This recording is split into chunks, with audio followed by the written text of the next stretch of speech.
All right, well, that's my cue. I'd just like to welcome you all to the Substance Abuse Echo Network today.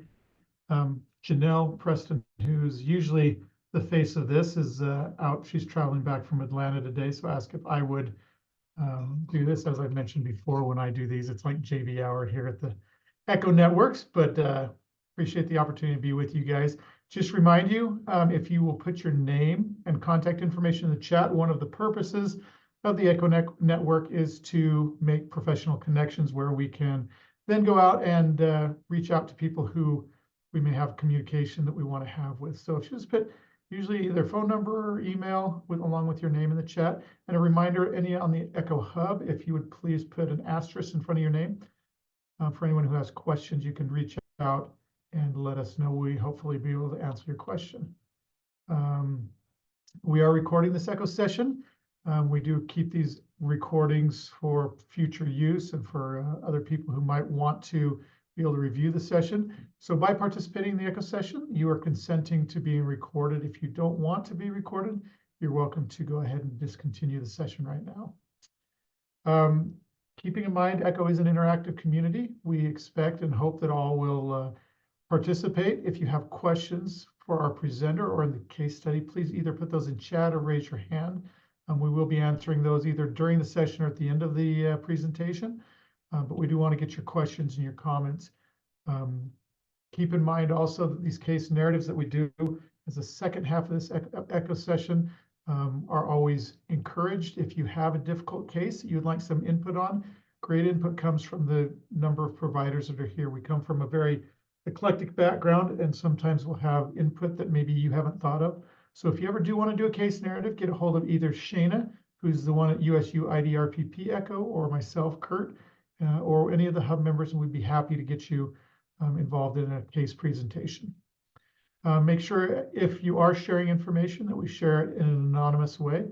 Please don't use names, emails, anything like that. Make sure we identify any of the examples or people that we're using. You can also reach out to a hub member if you're unsure. This goes for both presentations as well as comments that we might make in questions or during the case presentation. As usual, the three components of the Echo session is the didactic speaker, and we're lucky to have Alyssa Craven here today. She's speaking on Grandfamilies, and in a minute I'll let her introduce herself. We will have the case presentation and recommendations, and then also, as I mentioned earlier, one of the goals is to have that professional networking and expand our professional networks. If you are on and you want to change your name, go ahead and rename your profile. And as I said, if you'll share your information, you can see at the bottom of this slide, an example might be John Smith from Utah, speech language pathologist working for DDI Vantage. That just gives us a little bit better idea of where you might be in the state or who you might be working for, so we can reach out to people that we need to talk to. If you do need to have a comment or want to have a question, feel free to raise your hand. You can also just put it in the chat. Shana and I will be monitoring the chat. Hopefully, if you haven't learned how to do a raise the hand, then just reach out to one of the hub members in the chat. We'd be happy to help you get that. We also always encourage people to pre-register for Echo sessions. That way you'll receive all the information that comes from the Echo. It will also allow you access to our Canvas site where we keep all of our recordings and information that comes through these sessions. Some professional development credits can be obtained by this. We don't specifically give them, but if you complete the session and complete the survey at the end of the session or during the session at some point, we will send you a certificate of attendance, and you can take that to your professional licensing organization, and they may be able to give you some credit for professional development hours. As I mentioned, Canvas is the platform we use to be able to store the information. To register for Canvas, all you have to do is register for these classes and then fill out a survey that will get you into the Canvas, and you can access information from this session or other sessions that we do here. If you email also to projectscope@usu.edu, that will get you to the and put on the subject line Echo Canvas registration. That way we can send you an invitation to that. Finally, case studies. This is where we share information about real life stories and get feedback and ideas from that. If you want to do a case presentation, you can go ahead and reach out at projectscope@usu.edu. And also a reminder that the case study doesn't have to match exactly what the didactic presentation is on. So if you don't have one or don't know what's coming up, feel free to reach out and we can get you scheduled for a case study. And then finally, if you would follow us either on any of these social media platforms, we send out good information and love to have input and interaction on all social media, Facebook, Instagram, and LinkedIn. And with that said, I'll go ahead and stop sharing. And we're going to turn the time over to Alyssa Craven, who's here to talk to us about Grandfamilies. So Alyssa, the time is yours. Thank you very much. I will share my screen. And when I share, it does not let me see everyone else, which looks like most are blacked out anyway. So it's probably a good thing. If you do have your video on, I won't be able to see if you make faces at me. So I guess that can be a good thing. I guess I do see some of you, but my name is Alyssa Craven. I'm the Grandfamilies Director at Children's Service Society of Utah. And I am here to present specifically about our Grandfamilies program, but I will go through our other programs just so you're aware of what other services we have to offer at Children's Service Society. We are the oldest child welfare nonprofit in the state of Utah, focused on well-being of families and children. And we were founded in 1884 as a day nursery. And shortly after opening, a child was left on our doorsteps and we turned into an orphanage for a time. We were a foster placing agency for a while as well. And our services have kind of morphed and changed over the years since 1884. With the focus always being on families and children. And so our longest standing program is our adoption program, but over the years we've kind of added to our programming, and some things have kind of shifted to other agencies like Utah Foster Care, but overall that mission is the same, to be able to continue supporting families throughout the community and throughout Utah.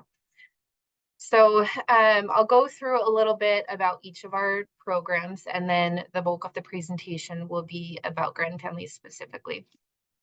So our adoption program, as I mentioned before, is our longest standing program. For over 135 years, we have provided adoption services. I think traditionally when you think about adoption services, you think about that placement where we are completing those adoptions, where a child is placed with an adoptive family and they live happily ever after. But a lot of our adoption services are really geared more towards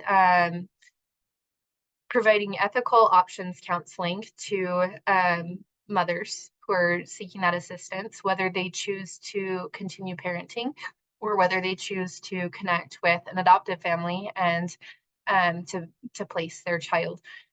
So we help them through that options counseling. But then a lot of our services are also geared towards supporting anybody affected by adoption. So whether it's expectant parents, whether it's adults who were adopted as young children, we also have support groups for teens who are affected by adoption. And so we have a lot of services that are focused on support of anybody affected by adoption.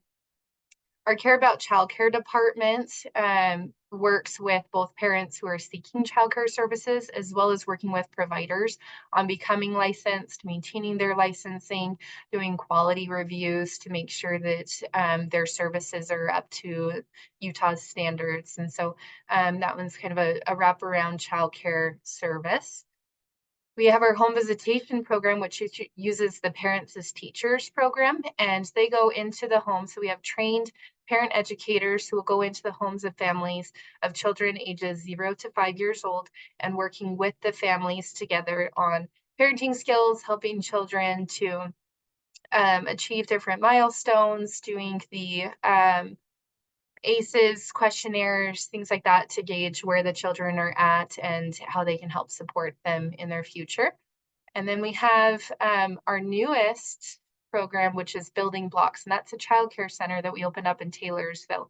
And we offer low-income families free or discounted childcare services. And that one's been a really great addition to our agency. We're also working with other organizations on how to open up and implement childcare services for their employees, as well as that is something that is offered to our employees through this childcare center that's opened up. And then we've got our Grandfamilies program, which we opened up in 2002. We were evaluating what the needs were in the state, and we saw that there's a large number of kinship families, of children being raised by someone that they're related to, but that is not their biological parent. So that could include grandparents, aunts and uncles, older siblings, and even fictive kin, which is like a close family friend, anyone that has a close relationship to that child outside of stranger foster care. So we opened our doors in Salt Lake County, and we've since been able to expand to 7 additional counties across the state. And Utah County also offers the Grandfamily services, but we are working with them on having Utah County run under Children's Service Society as well. So I'll list those counties at the end, and depending on where you're located or where you have families needing services, I can get you connected to our best location for that. And we do also offer virtual services across the state. So any of these physical offices, if those don't meet the needs, then we do offer virtual services. Our Grandfamilies program is funded through state and national grants and private donations. So because of this, all of the services that we offer to our families are free. So case management, clinical services, monthly events, anything that they're needing support with, we help them navigate that for free.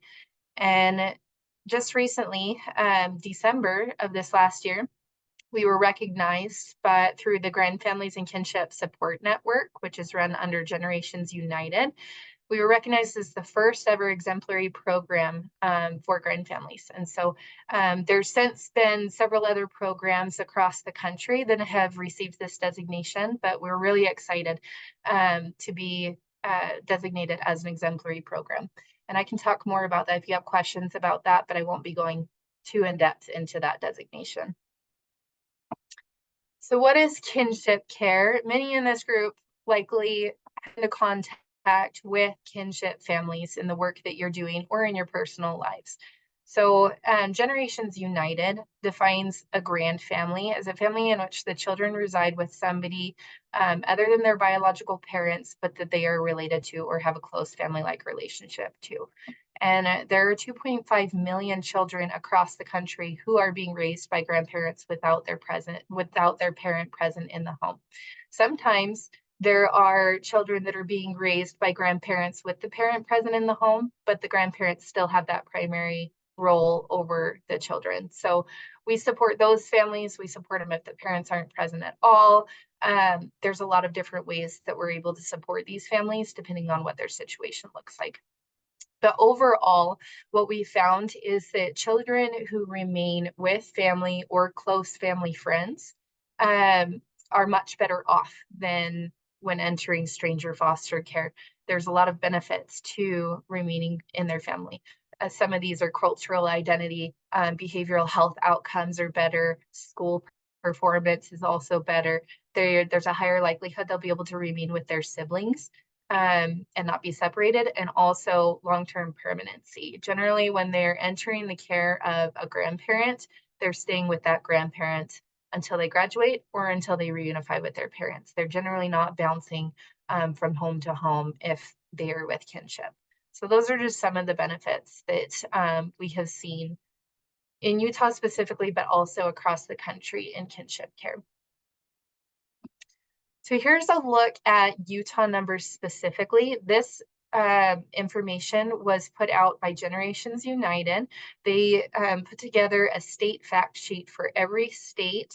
And so this is what they put out in 2021 for Utah specifically. The number that I like to highlight is this purple 21,000. This is the number of children in Utah who are being raised by relatives without their parent present in the home. So very large number. And then especially if you're looking at that compared to the number of children being raised by kin within foster care, significant difference, 758 in foster care, formal families. All of these others are informal families. And so a lot of them are not receiving those financial stipends and things like that that come from foster care or that added support.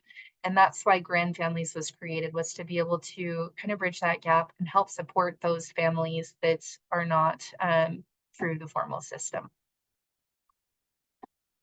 So here's a little bit of a breakdown of what the services are that Grandfamilies offers. We break it down into 4 main categories. So we have our case management services, which is the bulk of what we do. And then we have our psychoeducational classes, our friend-to-friend monthly events, and our short-term clinical services. I'll go into each of these, but the one thing that I wanted to point out was Nevada Foster Kinship. They have a kinship program in Nevada that they run that is very similar to what we do here in Utah. Their case management is very similar as well. Right now, while we are in the middle of a research project, we're working with the Department of Health and Human Services and the Social Research Institute at the University of Utah. We're working on our research to become evidence-based and pass the clearinghouse to be able to draw down federal funding for our program. In the meantime, while we're in the middle of that process, Nevada has been recognized as an evidence-based program. So we have implemented their case management model in all of our counties except for one. So Davis County runs our case management model, whereas all of our other counties are currently doing the Nevada foster kinship model. So on the next slide, I'll talk more about our case management services, and you'll see all of the things that I talk about are specific to our Grandfamilies Children's Service Society model. However, all of our staff that are also running the Nevada model are doing the exact same things. So it's just more of a formality so that we're able to draw down extra funding while we're waiting to become evidence-based. So our case management services, we have family advocates who are stationed across the state. So in each of our 8 counties that we have open, we have family advocates in offices in those counties. And all of them are offering the same case management services to families. So generally when a family is referred to us or they find out about us and they reach out to us on their own, they are scheduled an appointment with one of our family advocates for an intake and an assessment. So we evaluate what their needs are, what their most pressing concerns are. Generally, it's going to be getting guardianship. We're looking at how do I keep children safe and in my home. And so we're meeting with them to just gather as much information as possible to then guide what other services we offer them. And then those additional services could include our resource referrals. So we're working with a lot of community partners to get them access to various needs. So if they're needing clothing or coats or beds or things like that, we're connecting with other services. Cake for kids, we get kids' birthday cakes or reunification cakes, adoption cakes, anything like that, just to celebrate them.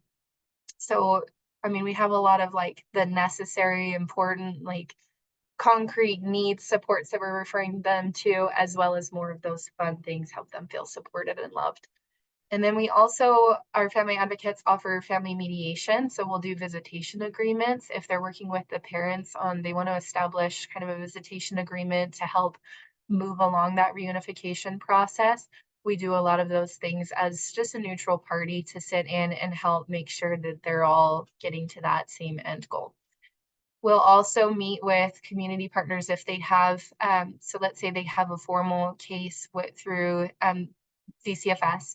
And they're fostering or whatever that looks like, there's an open case, we will meet with the team and help navigate and share what we're doing to support the family and what more could be done to support them.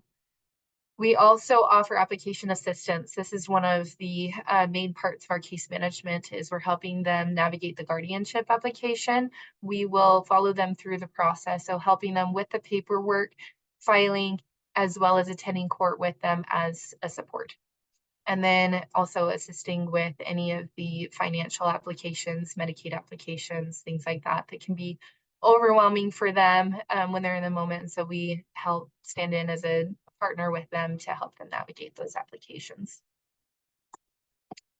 Our psychoeducational classes are a 10-week curriculum that we have created here at Grandfamilies. So it's been around since we opened up in 2002, although just within the last 2 years, we have updated that curriculum. So our caregiver curriculum is fully updated, and then we are actively working on our adolescent and children's groups to update those and make sure that the content is as up to date as possible with current trends and things that are happening, and also making sure that it aligns with the caregiver groups. So all of the content that we're teaching in the caregiver groups aligns with the same things the children and the teens are learning in their groups. And the purpose for that is so that when they leave our groups, they can go and have conversations with each other and help kind of facilitate more of that family bonding and help within the family.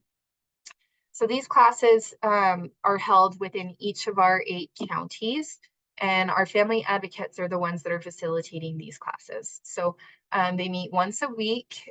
Each county is different. Salt Lake is Tuesday evenings, and so the families will come and they'll separate into their different groups. We provide light refreshments for them, and then they're in there for about an hour and a half and discussing the topics that we have. So it's a set curriculum. However, it's also intended to be an opportunity for them to discuss and connect with other kinship families. And so we want it to feel like not just the educational class, but also a support group. So it's kind of that mix of both.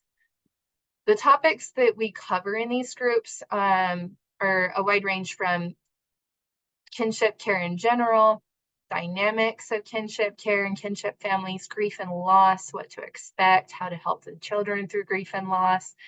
We talk about what their legal rights are and help them navigate different scenarios of obtaining any type of legal custody of the children. And then that's also a great way for other caregivers to share what they've been through in establishing legal custody of the children. Parenting the at-risk child, at the end for the caregivers, we're talking about how do they help take care of themselves. So that self-care piece in there, they put so much focus on the children and their needs, and we want to make sure that their needs are met as well.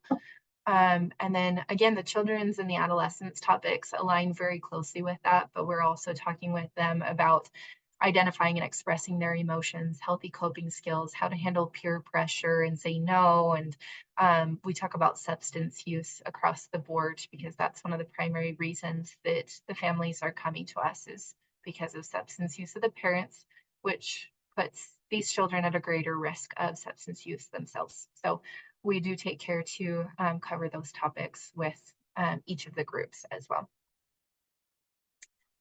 Here's some testimonials. I won't read all of them, but one of the ones that I wanted to go through is that one caregiver had said, Grandfamily support group helped us feel connected to a support system. I had no idea there were so many other families in a similar situation to ours. The support group helped us understand the legal side of guardianship and how to deal with the emotions, tough decisions, and grief that is associated with your life taking an unexpected turn. One thing that I used to be a family advocate prior to becoming the director. And when I worked with families, one of the common things that I heard is they didn't want to go through the support groups because they felt like they were okay. They didn't feel like they needed that.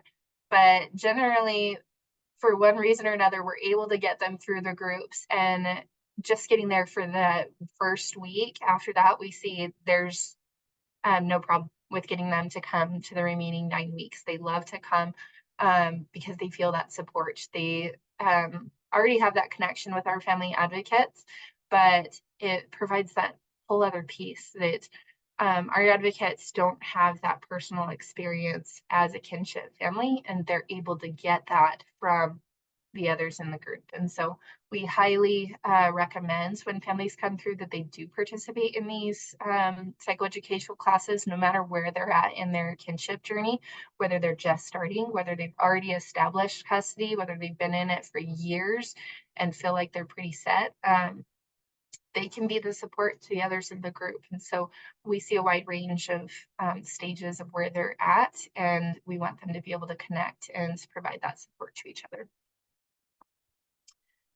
In addition to our psychoeducational classes, we also offer Botvan life skills, which is an evidence-based curriculum. We have 6 of our family advocates who are, as well as one of our clinical staff, who are trained as facilitators for Botvan life skills. This is open to the public. It's not just for our kinship families. We've actually found a lot of success in our most recent group. We've had 24 youth attending those, and some of them are kinship youth and some of them are community members. And so it's been a great opportunity to be able to focus more on that substance use prevention. And these ones are all offered virtually and cover across the state so that we can reach more of the youth. And this is a little bit just from the Botvan Life Skills website that shows the effectiveness of these groups, that it's proven to cut drug use by up to 75%. One thing that we found when I was looking at the statistics of the families that we serve in kinship, we always ask at intake if the parents have used any substances. 74% of families, and this is from our fiscal year 22 numbers, 74% reported that the parents were using substances, and 12% reported that they did not know. Most of the time, they say, I don't know, when they don't have physical proof of that substance use. And so they're afraid to say yes, but there's that suspected use. And then 13% said no. That's a little look at what we see specifically within Grandfamilies, but 74% plus the 12% unknown is quite a large number of our kinship families that are in kinship because of substance use. Our third service within Grandfamilies is our Friend to Friends. These are my favorite part of the program. It is our monthly events. It's just the fun. We connect the families together. Once they've been through our psychoeducational classes, they get added to our ongoing list of, we invite them to a spring carnival or Easter egg hunt, a summer barbecue. We have a Halloween party, usually at either Wheeler Farm or we do Crossy Ranch, different corn mazes across the state. And then we also have partnered in the last several years with Viewmont High School in Davis County, and they have provided their Vikings Give Christmas event for our families, where each student is connected to one of our kinship children, and they buy them gifts for Christmas. They meet with them, they give them breakfast, and the families all come together, and it is like the favorite event of all of our families. And that one, we're able to bring families from Salt Lake all the way up to Logan, out to Tooele, who all come to Davis County for that event. So really, it's just intended to provide another opportunity for connection for these families. The children will meet in the psychoeducational classes, and then they're able to see each other again at these monthly events. Same thing with the caregivers. We'll find that as we're doing these events, the kids are out playing and interacting with each other, and it gives the caregivers a little bit of respite to be able to just sit and talk with each other and reconnect, say, hey, how are things going for you? And we love it. It's so much fun. Our family advocates don't hardly have to do anything other than just kind of making sure things run smoothly. But most of the time, the caregivers are off connecting, the children are off connecting, and it's just a great way to see them be able to get that additional support in a very relaxed, fun setting. We also, in addition to our fun parties, we will collaborate with community partners on providing an educational piece based on the needs of the family. So we've held nutrition classes through the Utah State Extension Center. We've held Love and Logic classes through Healthy Relationships Utah. And we're coordinating with some financial people who are going to put together a team class for our youth on how to manage money and prepare for the future and things like that. So we always like to collaborate with community partners on providing different presentations and educational pieces for the families as well. Here's a testimonial about our Friend of Friends. So a caregiver had said, I love what Grandfamilies does for my grandson and us as custodial parents. The workshops have been life-saving, meaningful, and help provide problem-solving techniques that are so important. My grandson has a better look on life and more of a direction to go forward. We always love the testimonials from caregivers about the success they've seen in their teens as they've grown up and found meaning in their lives and their situation and gone on to be successful in what they're doing. And then our fourth one is our clinical services. So we do have clinical staff on hand. They actually work between our adoption program and our Grandfamilies program. All of our clinical services are free to our kinship families through our program. And so we'll do short-term clinical services for the families here at the office. We'll do them virtually if they're in counties where our clinical therapists are not located.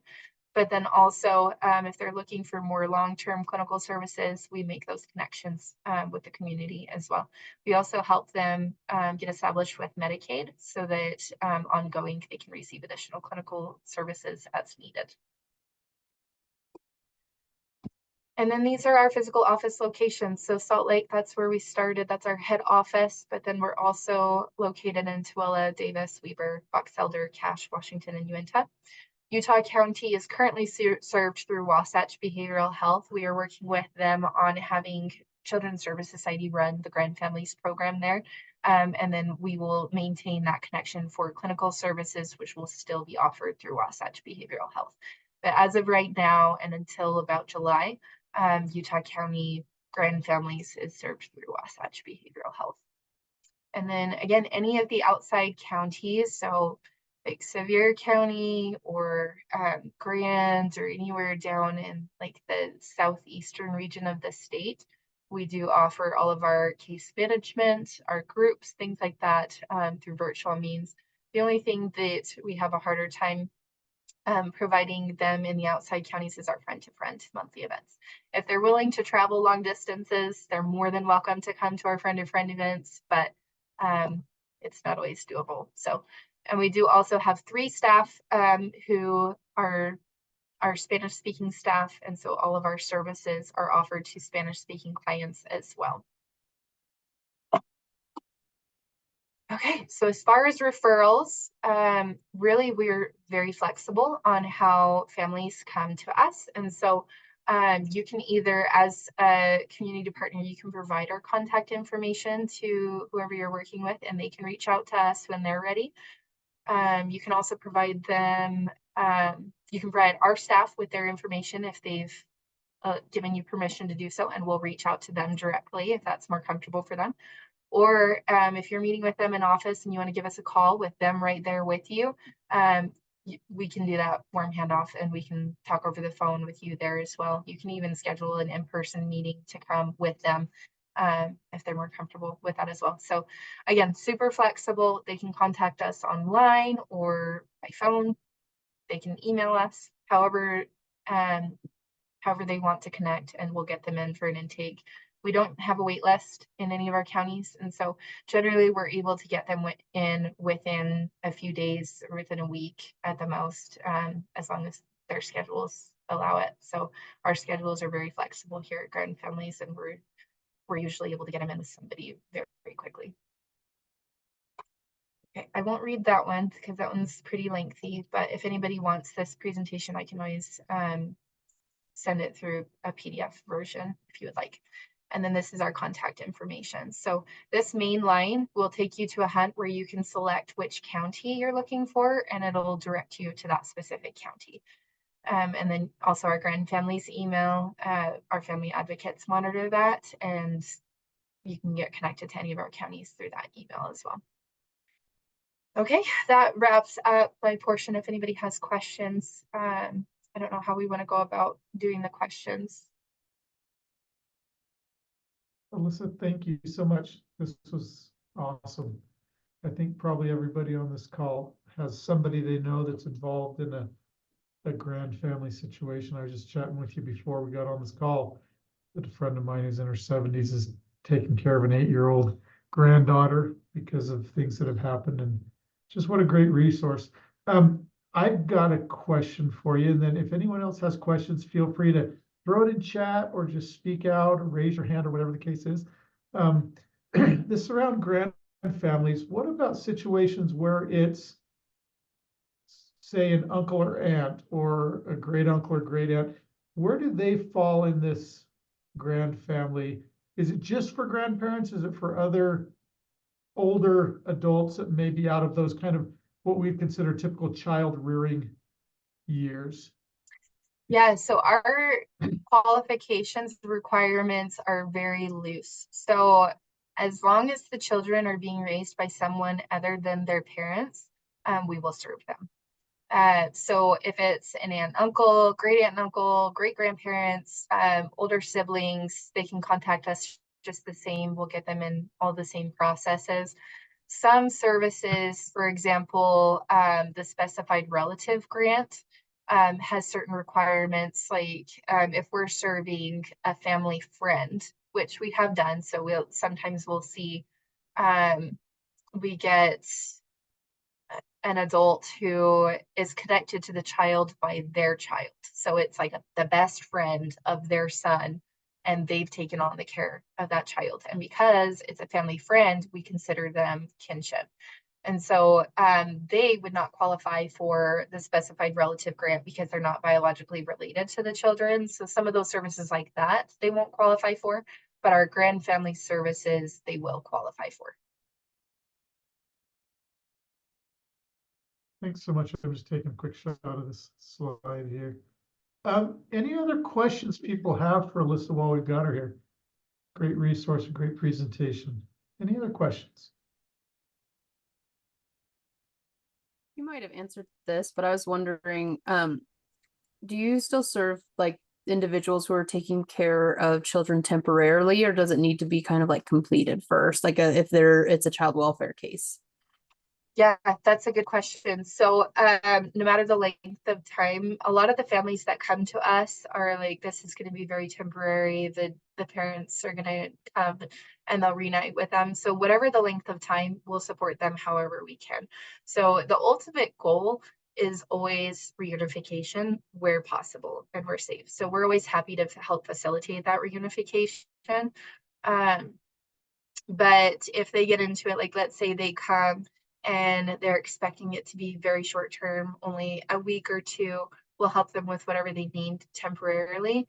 And then let's say they find out, oh, this is actually going to be longer than we thought, then we'll help them navigate that whole process as well. So we can always go back and revisit things that maybe they put off because they thought it was going to be short term.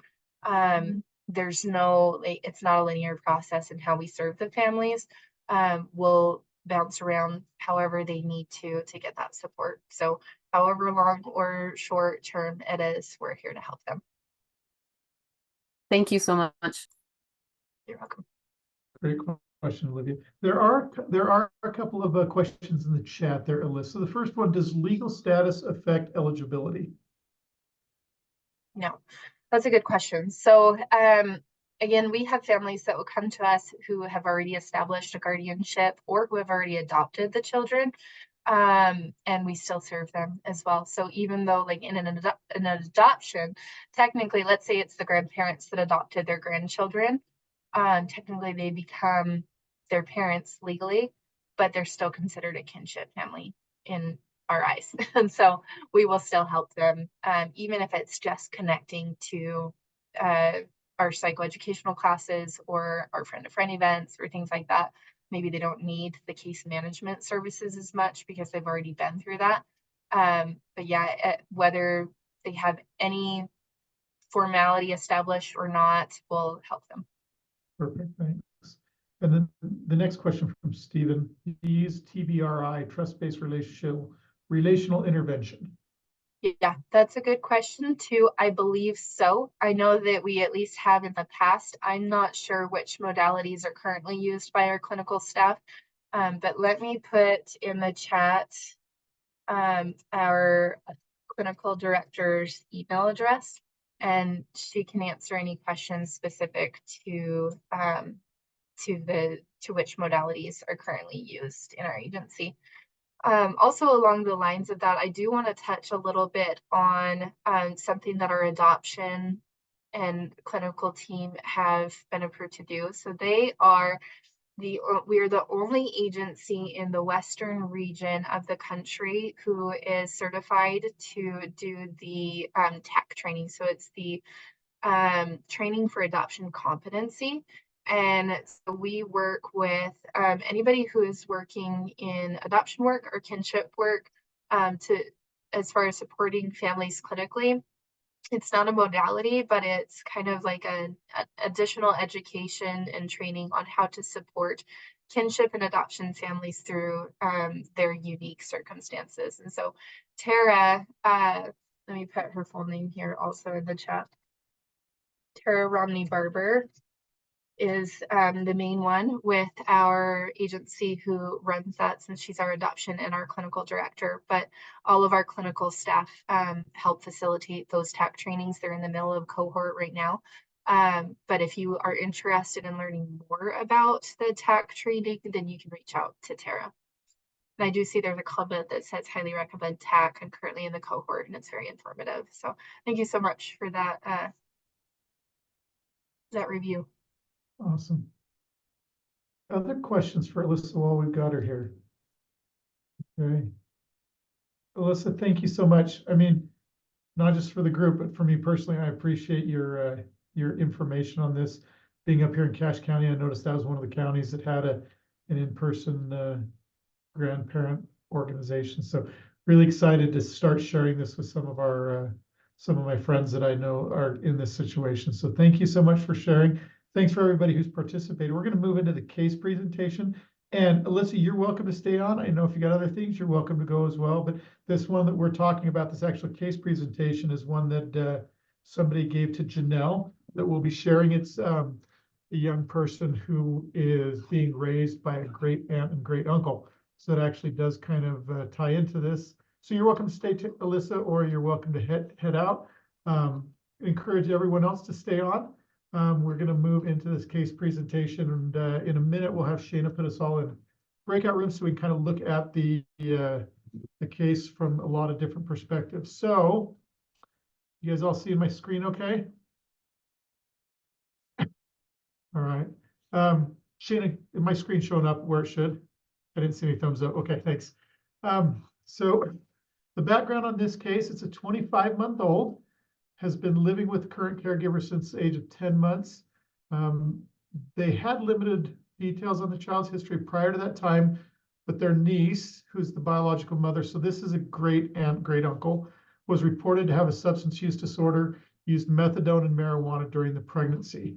The baby did test positive for both of these, but didn't have significant withdrawal symptoms. The mother just kind of left the birthing hospital abruptly, and so the baby bounced around between relatives' homes until the great aunt and uncle agreed to be the permanent guardians when she was 10 months old. So his great aunt and great uncle have had her since she's 10 months old. They've since accepted the child's biological brother, who was born a year ago, and came straight home to them from the birthing hospital. And the mother is currently incarcerated. So the two children's mother. Primary area of concern here, the child is aggressive toward the 12-month-old brother and toward the dogs. She'll put a blanket tightly over the brother's face and push it down, pull his hair, pinch his arms and legs. She kicks and hits the family dogs and pulls their fur. When she doesn't get her way, she'll stand there and scream and clench her fists.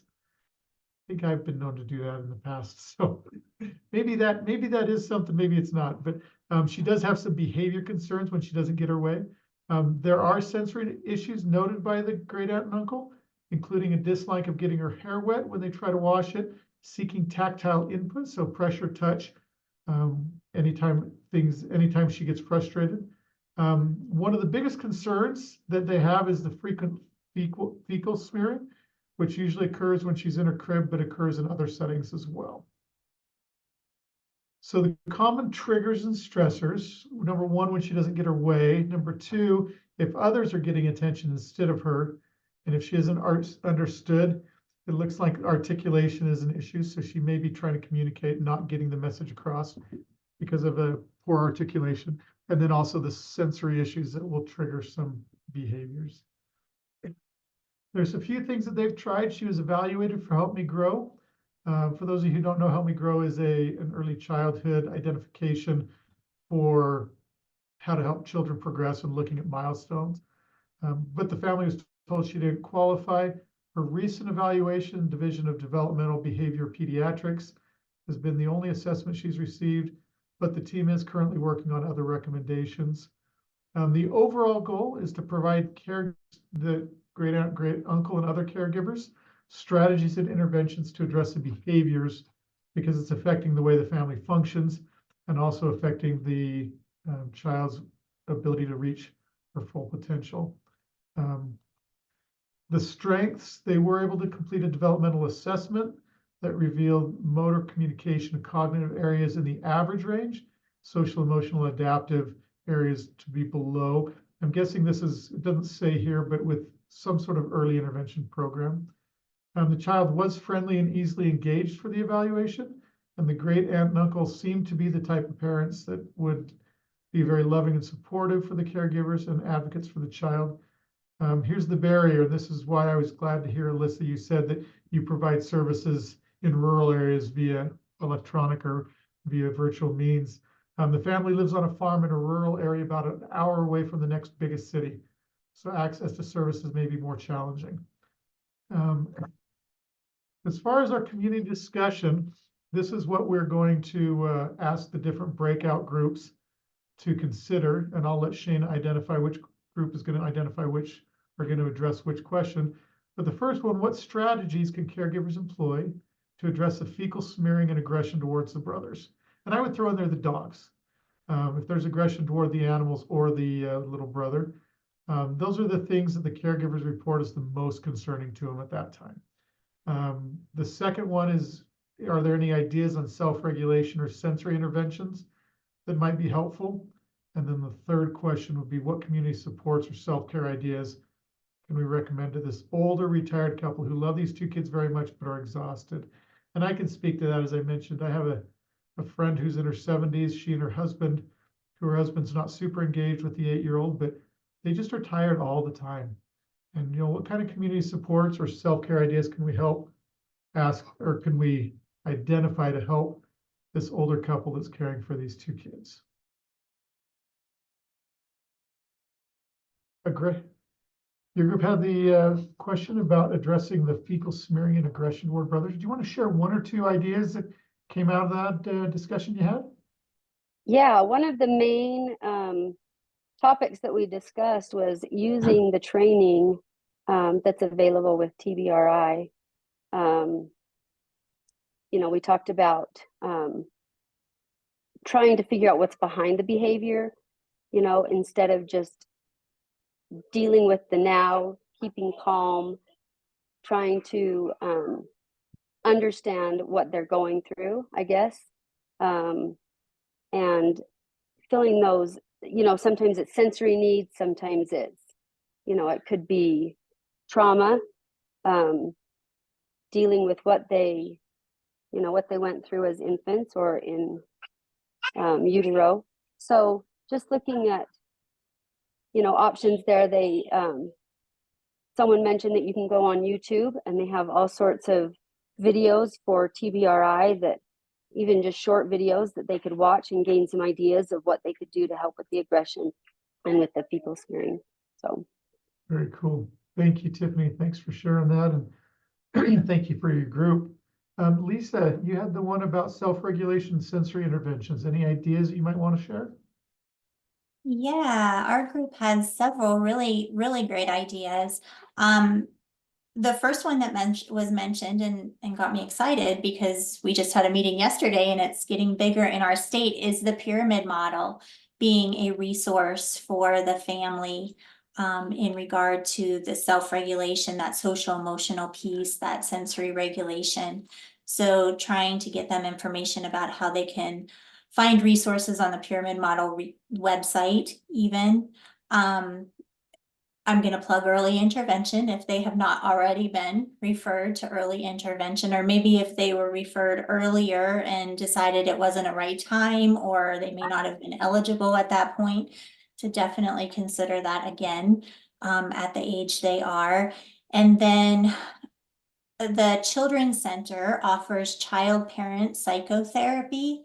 And the children and the caregivers can be referred for this. It is something that can be available for children and families outside of Salt Lake. It sounds like the first intake may need to be in person in Salt Lake, but then after that, it can be delivered virtually. And Olivia, I don't know if Olivia is still on the call. She put the link in our small group for that information. So I don't know if she can maybe, I wasn't quick enough to grab it.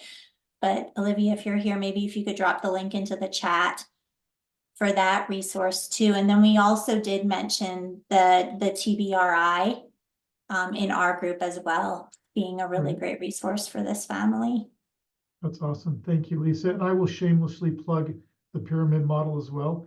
We do have an ECHO group that does review the pyramid model and goes through steps. And so if any of you are interested in that, feel free to contact myself or Shayna, and we'd be happy to get you connected with that pyramid model group that reviews the pyramid model strategies each time. Also, a shameless plug for Part C early intervention. That's what I've been doing for the last 23 years. So thank you, Lisa, for those recommendations and for those plugs. Our last one is Haley on community support and self-care ideas for this older couple. Would you be willing to share a few ideas? Yeah, so I can't remember her name, but we had somebody on the call from Montana who in Montana they have a respite program, so they could drop off the kids and get some time away. Natalie, I believe, no, Alyssa, I'm sorry, I'm losing my mind. Alyssa suggested caregiver talking points, which is you can find through the Utah Aging and Adult Services, which I'm going to put in here right now. I don't know if that link works. Let me try it again. But it gives you some context in how they can talk through some of their some needs in the support group, as well as there's worksheets for it. And then home visitation to meet with the family, kind of go through what their needs are and make them not feel so alone, as well addressing that difficulty of meeting people where they are, you know, going to them in a time of need and meeting their needs. Awesome. Thank you, you three that have reported. I'd also just point all of you to the chat as we've been talking. And this is one of the great things about the ECHO model is we have so many different backgrounds and so many different resources that we may have used that other people haven't used. So Cammie said with sensory issues, caregivers could also look into things like weighted blankets or vests, which is great. Another resource that Andrena put into the chat on interactive e-learning. Olivia, we know, put in the resource for the Children's Center Utah. And then down a little bit lower, Haley put in a resource there that she just talked about. And then Nancy Hutchinson said for self-care, there's a free app called Insight Timer. It has meditation, music, talks, etc., all for free. This has been a wonderful session. I feel like JV Hour went okay today. So thank you all for putting up with me and for joining our ECHO session. We're going to give you about 20 minutes of your day back since we finished a little bit earlier. Just encourage you to make sure that you take care of doing the survey. We'll leave the call on for a few minutes. I think if we can get Shayna maybe to put that survey in the chat one more time. If you take that survey, not only do you get the certificate of attendance, but it helps connect you to the Canvas course where this recording and all these resources that are so great are there. So again, thank you to Alyssa for being the presenter. Thanks for the hub members facilitating and all the knowledge that everyone on the call gave. We hope you have a great rest of the month. We will see you again the second Wednesday of April and have another presentation. So thank you all for being here. We'll leave the call open for just a little bit. So if you want to grab that survey that Shayna just put in the chat, that would be great. And Lori, I see your comment there. If you want to just hang on and I'll chat you through that, Lori. Thanks. Thank you. Thank you, everybody. Thank you.